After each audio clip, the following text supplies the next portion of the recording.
Ladies and gentlemen, we are back live with Brain Food from the Heartland, the Louis B. Free Radio Show. I am delighted and honored to have two very, very special guests. My co-host, Jonathan Silva, but I've got to go ladies first. I'm an old guy. My line, Doc, is I may not look like a gentleman, but I don't try. I behave like one.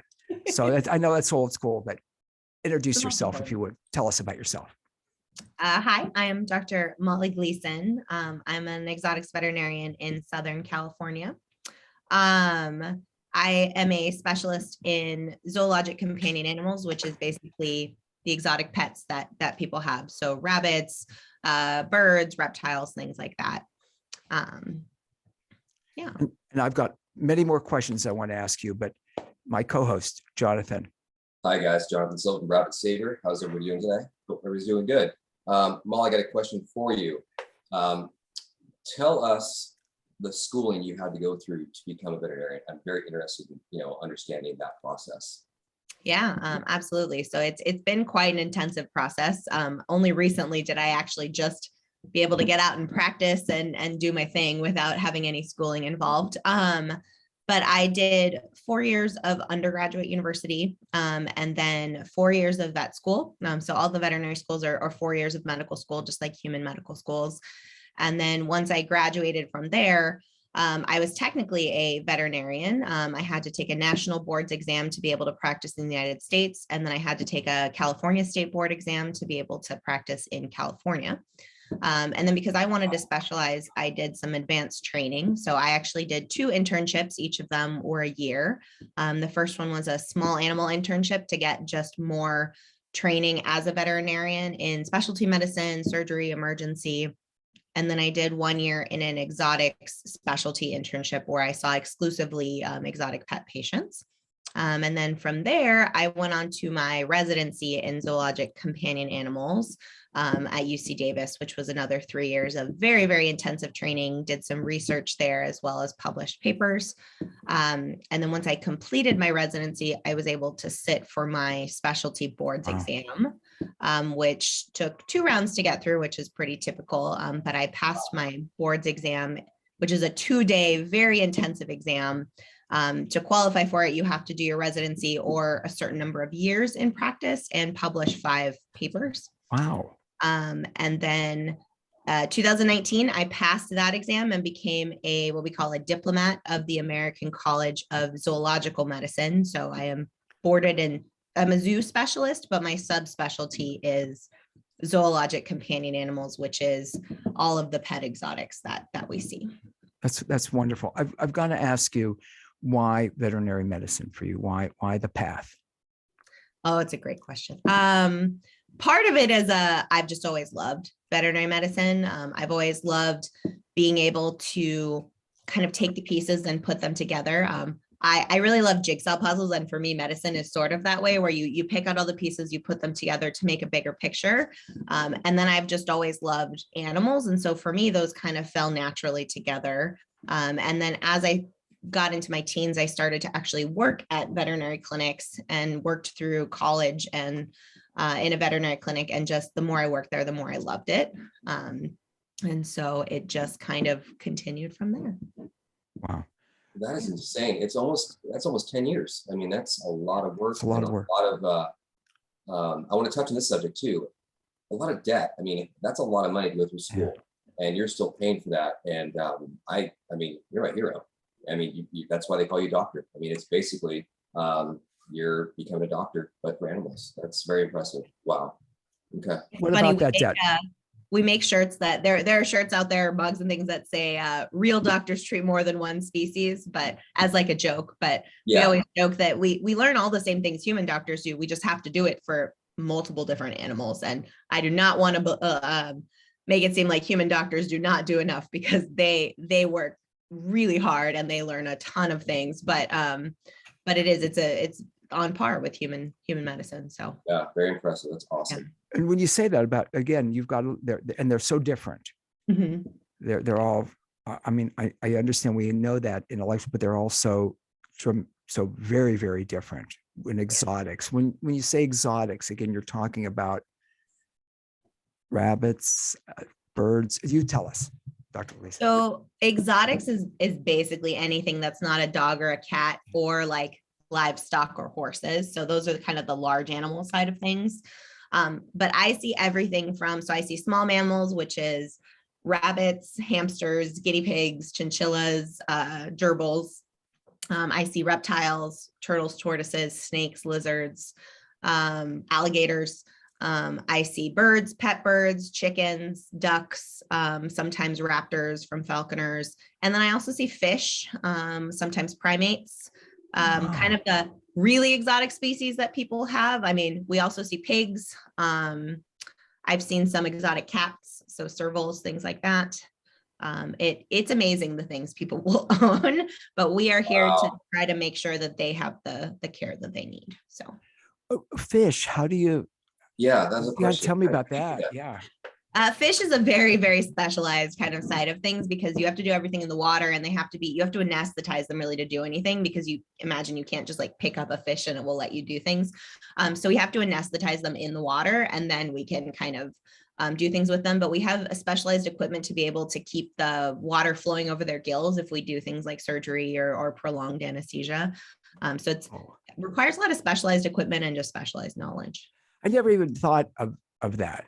I Yeah. mean, having had when, boy, I don't know, 60 years ago, maybe an aquarium and fish, and I never even thought about being able to take I remember certain things you could do with if they had ick. And again, now I'm going way back, but to actually be able to do surgery and.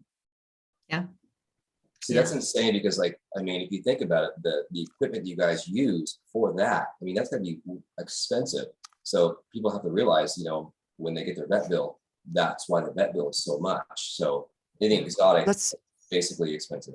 Yeah, in fact, let's explore that a little bit if we can, because one of the things, when a friend of mine takes their dog to some specialist in Pittsburgh I'm just thinking of some of the things they're able to do today and the equipment. I think about what it costs to have like an MRI or something for a human, where they're doing them at hospitals, they're doing them all day long, every day. That you're not using that equipment, but the initial investment, it's got to be just tremendous. Yeah. Mm-hmm.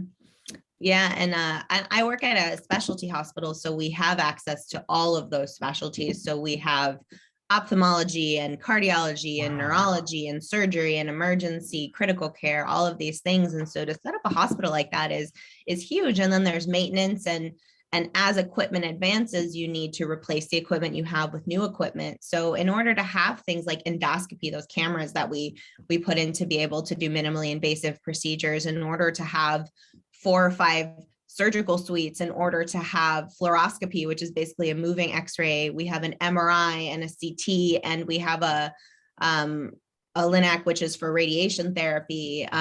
We have all of these things. And so in order to bring those in and to upkeep them, is very, very expensive.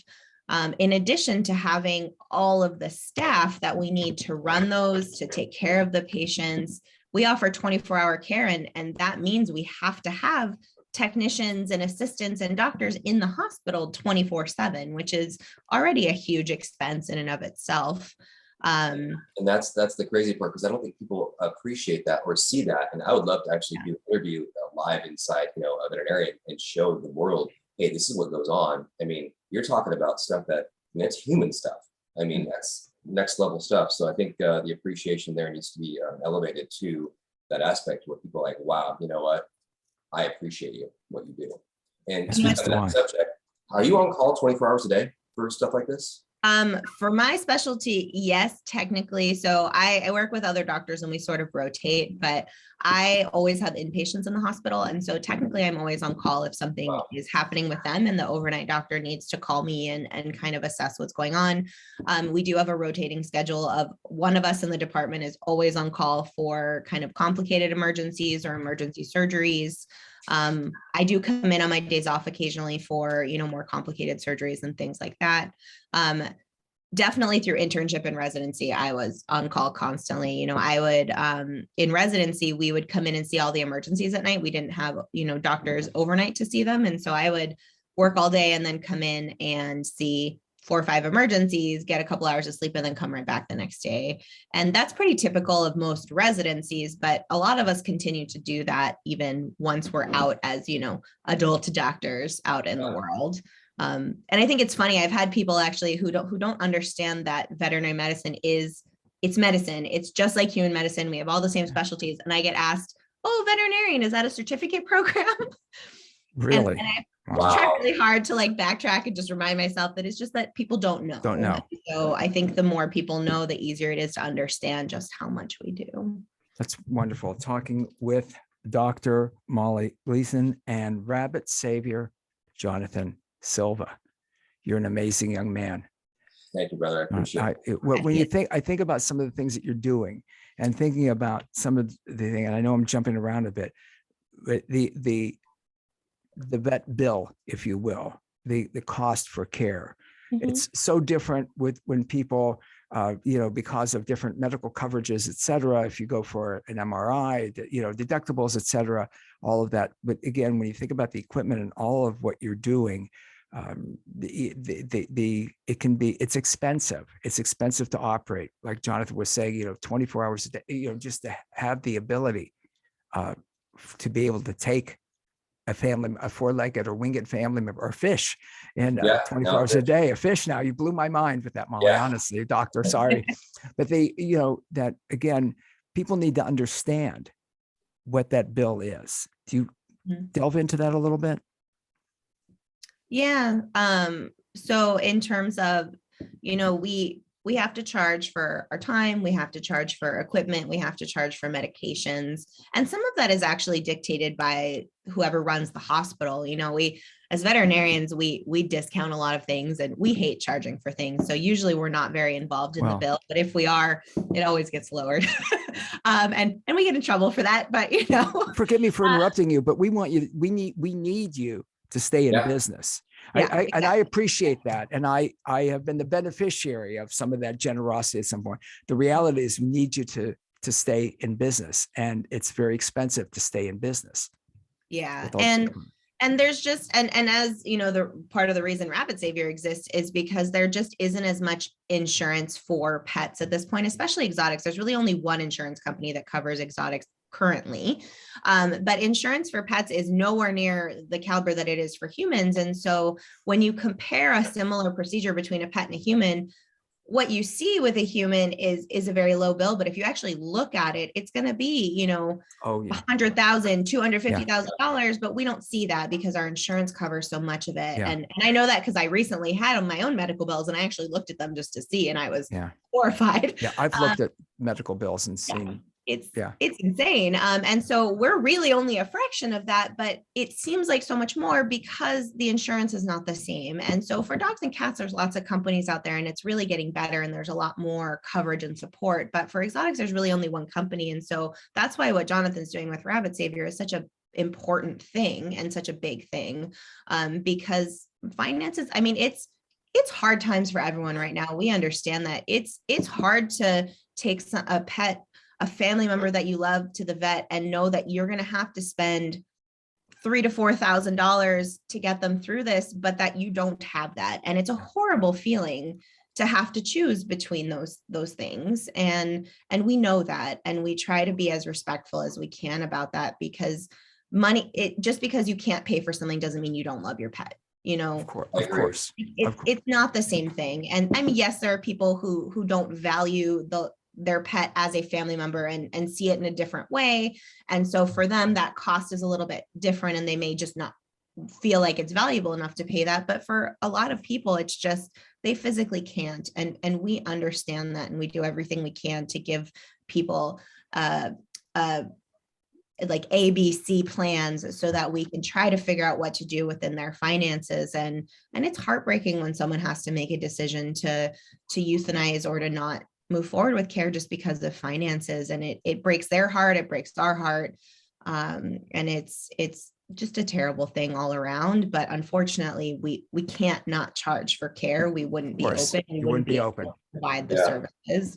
You know, Um, Doc, when you say that, and I think about it, and what came to mind is I I am saying it, no filter between my brain and my mouth, that people shouldn't have pets, four-legged, winged fish, family members. But the reality is you may be prepared and then hit something Yep. like, that you just totally unexpected or totally, so you may think you're prepared and then come to find, I've been there where it's thousands of dollars, and this is your Yeah. loved one, and you need to do it. You have to.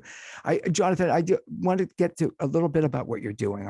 I think it's important for people that weren't with us the last couple of times. Talk. Yeah, about no, what you're actually, let doing me at touch on Rapid this Safety. subject because last week was my first vet emergency visit ever because one of my rabbits, Forrest, I was actually going to San Diego House Rabbit Society for a promotion, excuse me, and he was sick. He wouldn't eat, and then he was going into beginning stasis, and I freaked out. So took him to the vet, and it was $900, and he started feeling better at the vet, started eating. So it was the most expensive hay that I ever purchased, but it was one of those things where it makes you sick, and your rabbit's sick, you can't do anything. So I can feel when people, can't afford it, and that's why Rabbit Savior can try to lessen that impact, and that's what we're trying to do today. Like I said, it's still brand new, and people don't know about it yet. But once it gets out there, I really hope it does help people in situations like this. Because again, we certainly all agree, and even good-hearted people that are unable to, that no one Yeah. should have to be in that. No one should have to make that decision.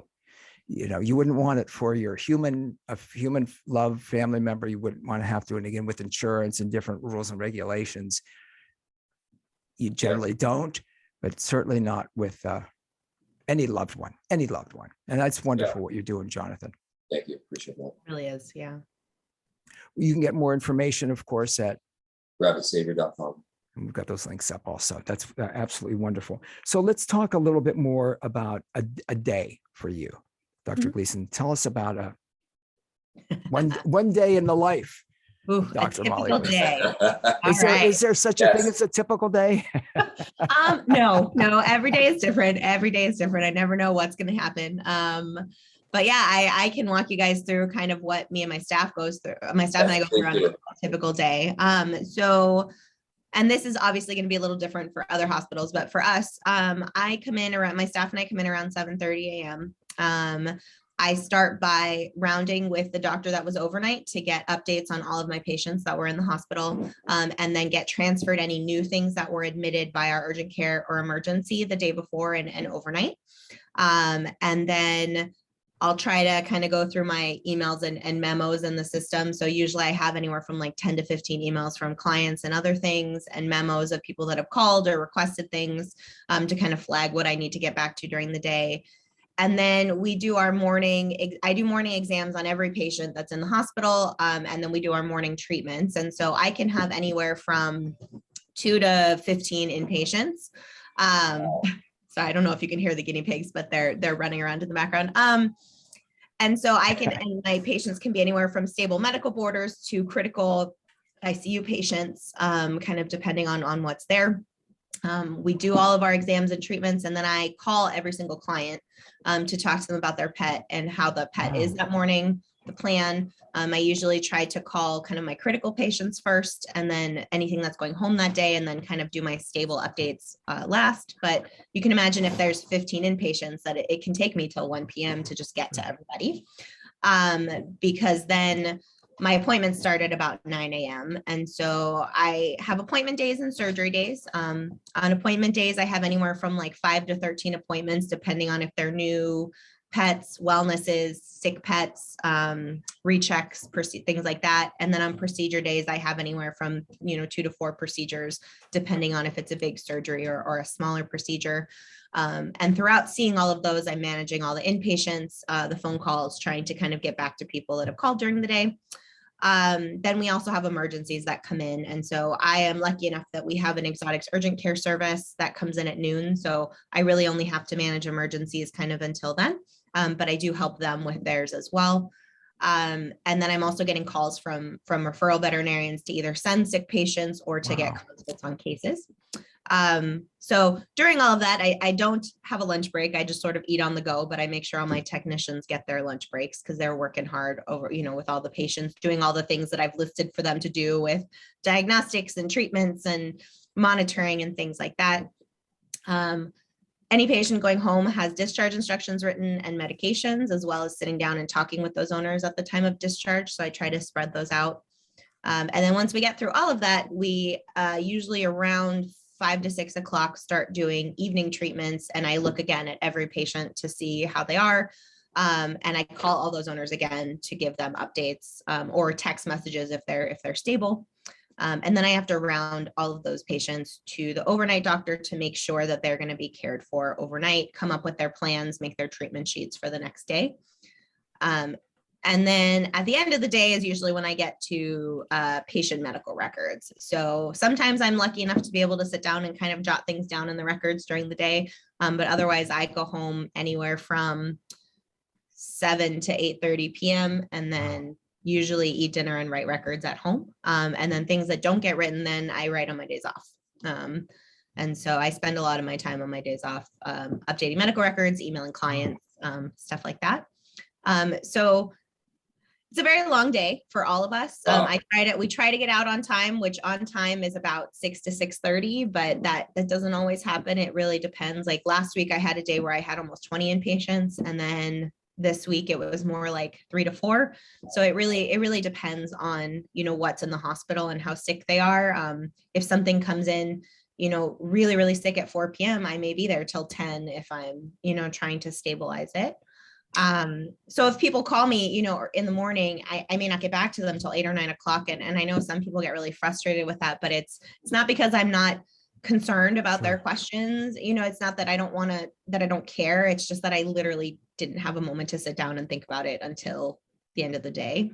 And that's pretty typical of that pace for us. So That's mind blowing.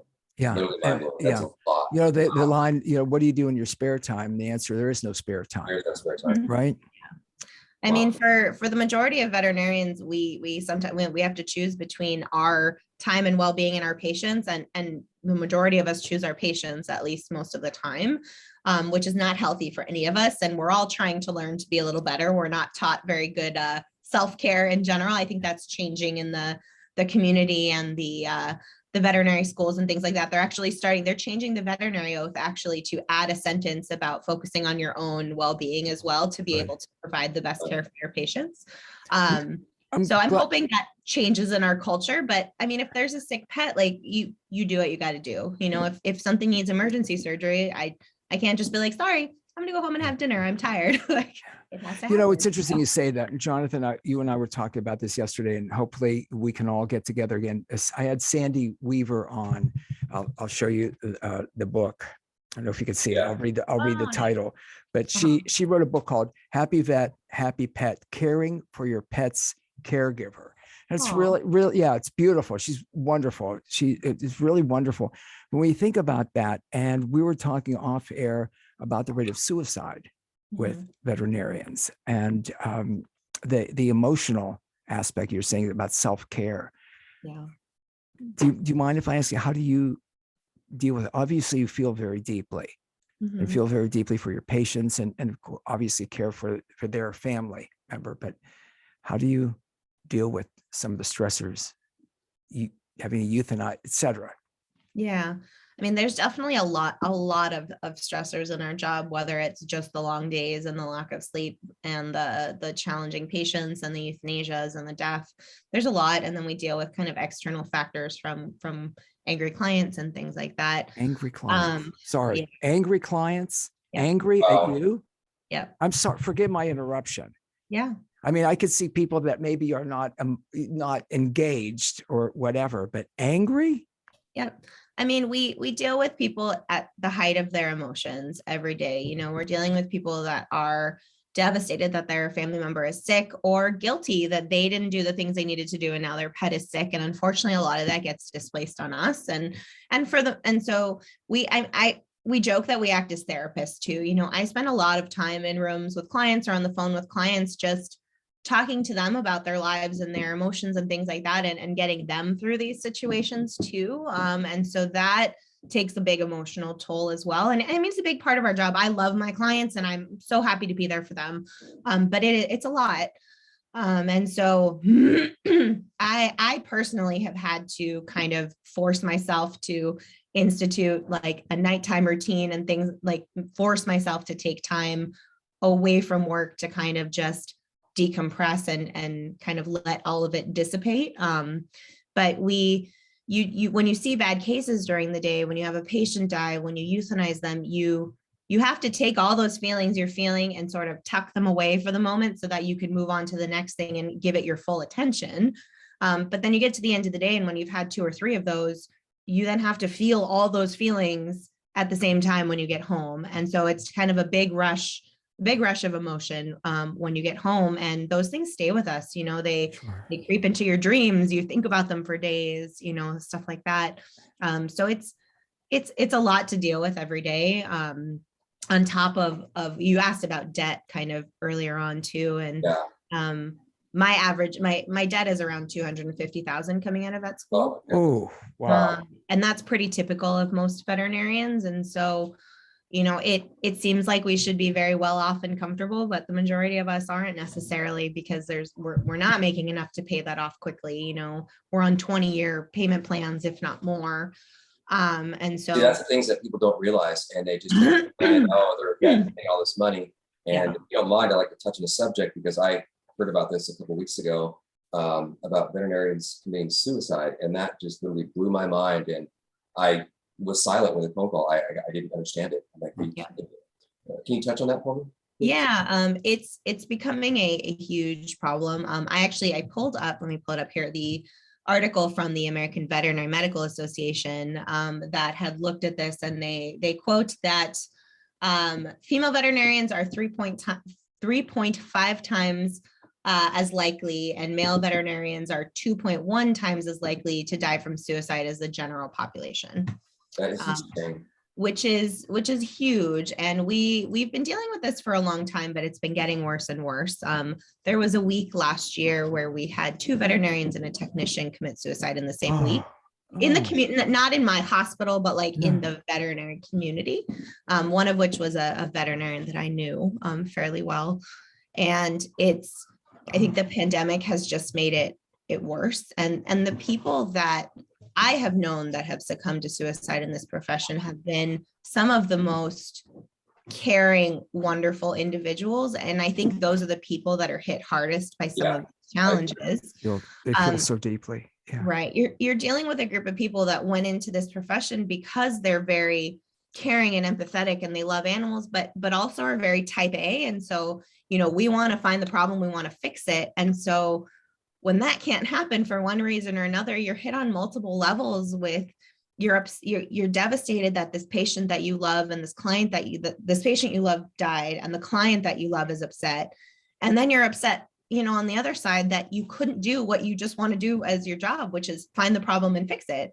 And so you're hit on multiple levels in those cases. And it kind of comes from all sides. And again, you bring in the fact that none of us were really trained in self-care. And so we're spending all of our time dealing, you know, with patients and in the hospital, and not giving ourselves a break to feel and to get through these things. And then you add the layer of, you know, social media and Yelp and clients that are attacking us, or, you know, cyberbullying, or leaving horrible reviews, or suing us for things that, you know, aren't actually something that we did wrong. And, you know, veterinarians deal with so many lawsuits that a lot of them are unfounded. I mean, I wasn't aware of that. I was not, never even thought about that. Go ahead.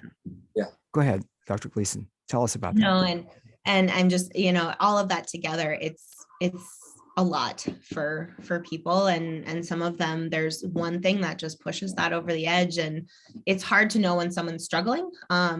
They actually created a Facebook group called Not One More Vet, probably 5 to 10 years ago. That's a platform for all veterinarians to kind of come in and talk to each other and support each other. And the goal was to try to help each other through. So if someone's feeling suicidal ideations or depressed, they can write on there anonymously or not anonymously, and we can support them and talk to them. And there are times where someone will write that they are starting to feel suicidal, and another vet will be like, I'm near you, I'm coming over right now. I don't know you, but I'm coming to help you. And So I like so the camaraderie. I like that connection. yeah, it's been a great platform. And it's, people can talk about hard cases, people can talk about challenging clients, people can just talk about good things that happen, but it's really, I think, changed a lot for us. And that is the group that has tried to make information about suicide in veterinarians more prevalent, and has kind of started a campaign with that, and started some of those news stories and things like that. So I'm blown away by some of the things that you're telling us, some of the aspects that I certainly wasn't aware of, and some of the difficulties. And like you say, if you're euthanizing a few, we take the body of our family member home or wherever, and you've got to go on to the next patient if you have to do, and you've got no time to process. We go home and process whatever the word is, grieve, and you have to, forgive the expression, suck it up and go into the next room and care. And I mean, I definitely, there are times you just can't. Like, I've cried in rooms with owners. I had a good patient of mine die this week, and I called the owner in tears. Like, there's just sometimes you can't. Good. I'm going to say, I know it's hard for you, but good for you for being able to, yeah. Wow, that's shows the level of care. I'm talking with Dr. Molly Gleeson and my co-host, Jonathan Silva, right? Yep. Rabbit Savior, rabbitsavior.com. A couple of things that I wanted. What shouldn't we say to the vet? What's the worst thing you can say to your vet? That's a great question. There are a lot of things, but I would say the worst thing you can say to your vet is, and I quote, Google said. Oh my gosh. Yeah. So when a client says to me that they did research, that makes me really happy. I love that. Saying you did research means you're interested in what's going on. You want to understand, you want to learn more about it. And that's important to me. I want you to understand what's going on with your pet so that you can make decisions, educated decisions, what's going on. But when a client says to me, Google said, that is like, it's a different feeling. And to me, number one, it's just insulting, but it also automatically gives me the impression that they're not going to trust a thing that comes out of my mouth because Google told them something else. And it doesn't make for a very good vet client relationship. And it really stands in the way of me doing my job, because Dr. Google didn't go to med school. Dr. Google didn't learn how to take subtle exam findings and diagnostic results and put them together and make a long list of what could be going on and narrow that down and sort of figure things out. And Dr. Google's not looking at the patient in front of them. No, it's an opinion. That's all it is. Right. And Google is a wonderful platform. There's a lot of information out there, but not all of it is accurate. Not all of it is complete. Not all of it is well cited. And there's a lot of things that are just opinion. There's a lot of people out there that just have sites where they write things that they know nothing about. So it's hard to know whether this person found a valuable resource or not. And the majority of people that just cite Google rather than telling me that they did research are usually arguing with me and trying to basically tell me that Google knows more than me. And it's a very frustrating thing. I mean, we've all gone on WebMD, let's be honest. You have a symptom, you look at WebMD, but WebMD can convince you have Ebola when you just have the common cold. I don't go on WebMD anymore because of that. Oh my God, I have everything done. Exactly. And it's the same thing. Like, you can look up a symptom and get a disease, but it doesn't give you the entire list of things that can cause that symptom. And so it is one of the most frustrating parts of my job when people use Dr. Google, and it really does hinder my ability to help, and it really does strain the relationship, because you have to trust your veterinarian, just like you have to trust your doctor. And if there's no trust, I can't do my job. And so that's super important to me. And if a client doesn't trust me, I sometimes talk about referring them elsewhere, because it's such an important part of the relationship, and I need that trust to be able to do things. And it's a horrible feeling when you're working on an animal and the owner doesn't trust you, and it makes you second guess every single thing that you do and think and say. And so yeah, I want you to understand what's going on with your pet. I want you to ask questions, but telling your veterinarian that Dr. Google told you something is just not a great way to start. We were talking off air, and again, well, let me ask you, Dr. Molly Gleeson, for someone to say to you, Doc, I did some research on this. What do you think about this? Is different than saying Dr. Google said, correct? They're trying to inform themselves. Yep. There's a way to communicate with your vet about something, a concern, whatever that you may have read about, but not to go in and think that you know it all because, like you say, Dr. Google said. There's a way to approach that, correct? Can you talk a little bit about that? Yeah, exactly. And I mean, I think what it comes down to is if Google could diagnose everything, medical school wouldn't exist. We wouldn't have to go be trained. We would just be typing everything into a computer. I think approaching it from a sense of, I did some research. This is what I found. What do you think? Can we talk about it? Is a great way. It opens up a dialogue. It tells us that you want to understand, and maybe there's something we didn't explain correctly. So then it allows us to kind of backtrack. And we actually have classes in school for communication where, to teach us how to talk to clients in different situations and to teach us how to relay information in a way that's easier to understand. If I throw a bunch of medical terminology at you, that may mean nothing. But if I can break it down into a way you can understand, then that helps both of us. And so we take classes for that, tons of them. And we still, throughout our careers, we'll take classes on that, and we're constantly learning. But that leaving it open to be able to discuss and get their opinion and have them explain more, that is what we want, not just, well, I read this and it's different from what you said, so I'm going to believe that. Wow. Yeah. Correct. Yeah. And they're coming to you. I find that absolutely awful. Again, someone that's interested in researching is probably good for you to talk with someone that, I'm going to say, did their homework, but to come in and think you know more than the teacher, I'll say homework teacher, that you're going to go at is awful. I think awful, and again, that the relationship. So let's talk a little bit more about, again, some of the things when you have to, you were talking about social media, some of the things with social media, when you tell me that people are posting things, bad things, that's a whole other topic, I guess, about how awful that can get.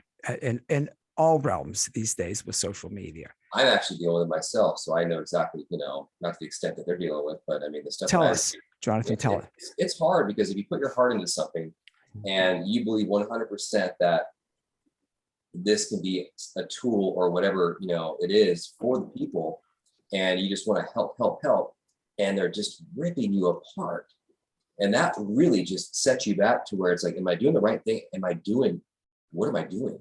And it starts to make you're conscious to like almost second guess everything you're doing. And people can just be so vicious. Yeah. And Yes. so things where I'll read them and then I'll just go in my room and just either break down and cry, or it fuels me to actually take that comment and what their, whatever the circumstance was, and try to prove to them that if you're false, you're wrong. So it's hard. But that's, and that's a whole other topic about society today and why people feel the need to rant about it. If you don't agree, if it's not for you, then don't. I guess a lot of things come down to food for me. If I go to a buffet, or I like this, I don't like this. If I went somewhere and I don't like the food, don't go back. Right. Simple. Other people like it. Maybe, if you're, Jonathan, all the good work you're doing, that's to think about that. It's about them. My line is always, Dr. Gleeson, I say, people want to point the finger, but fear the mirror. They never want to look at themselves or their own behavior or their own, they want to point the finger, and that's how they deal with things. There's a lot of assumptions when people put these, reviews and social media things out, where they're assuming that you feel or have a certain intention.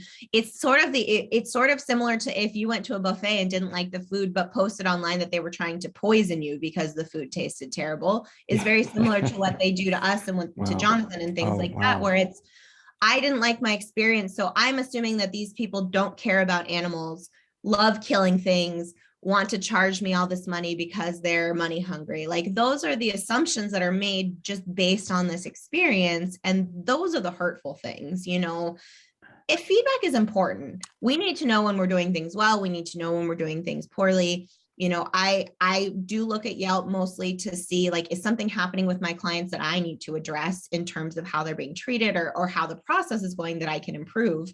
But I have to just really read them superficially and not take them in, because if you do, it's so hurtful, some of the things that people say. And so the people that are loudest are usually the ones that are just, it's just totally untrue, unbased information. And other people see that. And when the fact that someone can decide to not trust me or my team before even interacting with us just based on reading a Yelp review is such a horrible feeling. And sometimes I want to look at people and go, then why did you come here even? Like that's a good, it's a horrible feeling to know that someone else's mean, hurtful words, you know, can affect someone before they even meet me, and like see how I practice medicine and see how I interact with them. There's some people who don't like Yelp or Google reviews, because it's, you know, at the end of the day, it's an extortion tool. Mm-hmm. So, I mean, that's kind of, you know, where it's at today. But. Yeah. And again, yes. And I think we're hearing about that is awful. I mean, I know, having been a talk show host for years, I get some nasty email. I get some of the feedback that I get. It's gotten much worse recently. I mean, over the last, 10 years, I guess that's not recently, but, you know, and things with social media, but I don't understand people's need to be nasty, that need. And there's some people you're just not going to please. And we know they're out there, but think about all the good things that you do and all the wonderful clients you have and your patients and the amazing, relationships that obviously you have with so many of them. Dr. Molly Gleeson, I want to let's talk about rabbits again. This is, I know for rabbit people, and I've got ears everywhere. Jonathan knows I've got ears in the studio. Oh, I love it. I love it. I've got this. Oh, I've got them all over. I've got my rabbit face. Oh yeah. My rabbit face. I've got them all over. Oh, and I've got a new set that those are fun. fun. The camera. Like Yeah. it. But they about educating again around Easter is always rabbit people always get concerned about, help us educate us and tell us about how you educate people about rabbits. Yeah, Easter is a hard time for us. It is, we get what we call the after Easter rush, where everyone has bought baby bunnies for their kids or their significant others or, themselves. And if they're not cared for correctly, we then see this influx of dying baby bunnies that we have to try to save. And the majority of them that come in are hypoglycemic, meaning they have low blood sugar because they were on an inappropriate diet. I like to talk about this as the Bugs Bunny effect, because there are a lot of people out there that really think that rabbits just need to live on carrots because Bugs Bunny eats carrots. That's what rabbits should eat. And that's the media doing this to everybody. Yes. Yeah. And they just don't have that information. And so we get these baby bunnies that were just fed carrots or other things that don't have the appropriate diet. And so they come in because, they don't have appropriate blood sugar, they have diarrhea, they're dehydrated, things like that. And then, some of them we can save and get back, and the owners are really interested in learning how to care for them. And unfortunately, we do lose quite a few of them as well because they're so small and so delicate. So I think Easter is always a great time to get information out there about rabbits.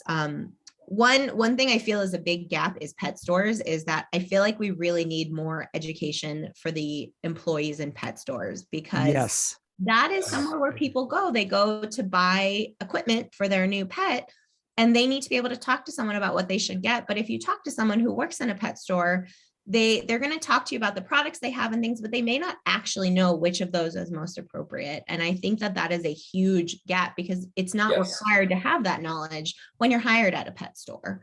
And so I think that's one place we could really improve, especially around Easter when people are getting these bunnies, to give people more information on the fact that they need hay. They need that long stem fiber to grind down their teeth and to keep their gut moving. Yes, pellets are good and are important and have some nutrients, but hay is really the mainstay of what they should have, and that they shouldn't be eating lots of sugary foods or high carbohydrate foods, because that's not what they're built for. Giving rabbits tons of fruit, tons of carrots can put them into dysbiosis, which means basically the the imbalance of bacteria in the gut that then produce gas that can cause diarrhea and dehydration.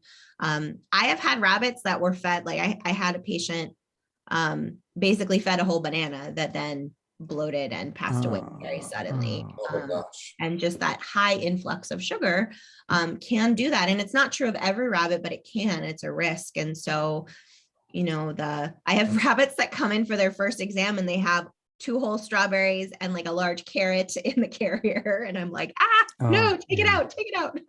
Yeah, social media people, I mean, feeding a rabbit, I've seen it, I think a couple days ago, like half a banana. And I'm like, what are you doing? Yeah. So the education, you're correct, because, you know, Rabbit Savior's goal is to hopefully one day to get into pet stores and educate before they come in and purchase the, you know, I don't want to say the wrong products, but the wrong products, and we can provide the correct products. So that is in the works down the road, but you're 100% right, because I think that if the non-bunny owners get the most training in the brain about a rabbit, they're going to come in already knowing the foundation. Yeah. So that's my goal as well too. And that's wonderful. It's not a malicious thing. Like, these people aren't saying I want to give my bunny the wrong thing. They just, they don't know. They don't know. Be able to access that, and they feel terrible when their rabbit is so sick. But then we educate them, but then it's kind of after the fact. And so you know, we do a lot of preventative medicine too. You know, I see a lot of wellness exams. And so first new pet exams is a great time for us to give them handouts and teach them all these things. But we don't always get to see them for their first, you know, wellness exam. Sometimes we see them before that when they're really sick. Yeah. And that's, again, not saying, and you're the expert, Dr. Molly Gleeson, but in my experience, you know, you can have a little bit of banana, a little bite of carrot. You know, I'm that guy that's hung around in the produce departments when people are buying bunch carrots and saying, "You using the tops? Are you gonna use those?" Yep. No, you want them? Yeah. Oh, yeah. But I'm that guy. Like hanging around the bunch carrots, asking them for the using the those farmers tops. Market is the best place for that, because if you go at the end of the farmers market, they have all the carrot tops. Yeah. You're right. And carrot tops are great. Just as the you know, and we can go into. There's a lot of information, but again, it's getting the good information, and not. And I love how you call it, Dr. Molly Gleeson, the Bugs Bunny, the Bugs Bunny effect. Let's talk a little bit about the vaccine for the RHDV2. What's going on? What can you update us? Yeah. So for anyone listening that doesn't know about RHDV, that stands for rabbit hemorrhagic disease virus. It is a virus that has been around in Europe, Australia for many, many years. And they already have successful vaccines over there that they've been using, but it's something that recently came to the United States. So 2018 is when it first really appeared here. And now the new strain, the RHDV2 compared to RHDV1, does actually affect wild rabbits. And so that's why it's such a big deal, is because now that it's in the wild rabbit population, it's become endemic, meaning it's sticking around, it's here. So it affects not only pet rabbits, but wild rabbits. And so the Western United States has been the most affected, but we're starting to see it spread into the East as well. I think this month it was noted I know Tennessee got it a couple months ago, and then I think Georgia was the most recent state to report domestic rabbits in March. And so it's a very, very serious virus that can cause a fatal disease. It basically causes liver failure and bleeding because of liver failure. And mortality rate is really variable, but it can be anywhere from 70 to 100% in the populations that are affected. And rabbits that get it can die fairly quickly. There are rabbits that have gotten it that get through it and do well. But so the vaccine, it's kind of a similar state to what we think of with the COVID vaccine, where because we didn't have one that was produced in the United States and USDA approved, we actually got emergency use authorization to import ones from Europe that were already effective. And now there's a company in the United States that's actually made one that has emergency use authorization because they've proven it to be safe kind of initially. And it's exactly like what's happened with the COVID vaccines. And so we have that available. So there's sort of 3 vaccines that you're going to see around. 2 of them are the ones from Europe. So that's Aravac and Filovac. And those are a single vaccine, and then you get a booster every year. And then the new one from MedGene Labs is a 2 vaccine series where it's 2 vaccines, 21 days apart. So a little bit longer between them, and it's effective 2 weeks after the second one. So it's a much longer period before rabbits are protected. but it seems so far in preliminary studies to be just as effective. And the importance of the vaccine is it doesn't 100% guarantee a rabbit's never going to contract this disease, but it greatly reduces the risk of them contracting it. And if they contract it, it greatly reduces the signs associated with it and the risk of death. So it's really important for all rabbits, whether indoor or outdoor, to have this vaccine. We have definitely seen indoor rabbits that never go outside contract this virus. And that's because we can bring it in. It can come in on our shoes and our clothes. There's definitely things that can move the virus from indoors to outdoors, but it is especially important in rabbits that spend any time outside. And so I very strongly recommend that all rabbits be vaccinated. We've been just kind of combining it with annual exams because they need it yearly. And so you come in for your wellness exam, you get your vaccine. Really, the only side effect I've seen so far is a little bit of a local reaction. There's always risk of more with any vaccine, but I have vaccinated hundreds of rabbits at this point and have not had any severe effects from it. That's great news. That is absolutely great. That you that many and good results. And like you say, people, we can bring it in the house. So even if you've got an indoor bun, you should still get them vaccinated, correct? Exactly. Yep. That's good. Yeah. That's important. Really, really important information, because again, a lot of people would think, well, my rabbit's never outside, it's never with a whatever. And that's that could cost your rabbit their life. Correct? Yep. Yeah. It's much less likely, but it's still possible. Yeah. It's less likely, but still possible. And do you want the risk reward? Well, why not just get them vaccinated? Exactly. That's really important in information. I know we've got a birthday to talk about in a minute, Jonathan, but a little bit more about Rabbit Savior, if you would. Well, Rabbit Savior is basically an insurance program to where we actually assist with vet bills. And then, last night we just got our platform up. It's the Fund My Bun. So it's equivalent to the GoFundMe, but it's a lot better. It's designed for the bunny community only. And we're pretty excited to roll it out, hopefully Monday. But other than that, we have a birthday today. Our ambassador, Jester, the giant bunny. Okay. Let me see if I can. Picture. Again, listeners aren't gonna. And he's all the way from the UK. He's our ambassador bunny. Let me see. Our British bun. That's good accent. Awesome. Share screen. Let me see if I can. There it is. I've seen pictures of him, and I really just want to pick him up and hold him. There he is. Oh no. We see it. Yeah, you see it. Okay, let me bring it over here. There we go. That is our ambassador, Jester. He's the sweetest little bunny. I mean, well, not a little, he's huge, but I just want to hold him. I would literally fly to the UK to just pet him. Seriously. Yeah. Oh, that's massive. Amazing. Look at that bow tie. So oh, look at the hat and the little hat. For people, I'll get a picture posted. Happy birthday. Happy birthday, Jester. Oh, awesome. Wow, how cute. How cute.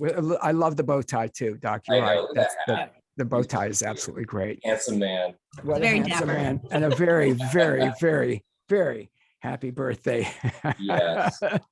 to Jester. That is absolutely great. Well, I want to thank both of you.